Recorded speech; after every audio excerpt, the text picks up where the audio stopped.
protect the underlying networking infrastructure from unauthorized ఏంటంటే unauthorized access ఈ video boss users information access చేయడానికి అంటే security లేకుండా దేన్ని మనం యాక్సెస్ చేయాలి. సో దాన్ని యూజ్ చేయడానికి సెక్యూరిటీ కోడ్స్ అనేవి యూజ్ చేస్తాం.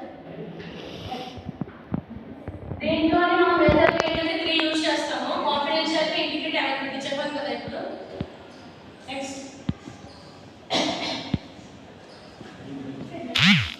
అది వెరైటీ ఉంటుందా నేను చూస్తాను ఫోటో తీస్తాను. కాన్ఫిడెన్షియల్ ఏంటంటే ఎన్క్రిప్షన్ ఆఫ్ డేటాని ఎన్క్రిప్ట్ ఎలా చేసుకుంటాం అనే దాన్ని ఈ ప్రాసెస్ ద్వారా తెలుసుకోవచ్చు. ఇంటిగ్రిటీ నెక్స్ట్ ప్రాసెస్ తర్వాత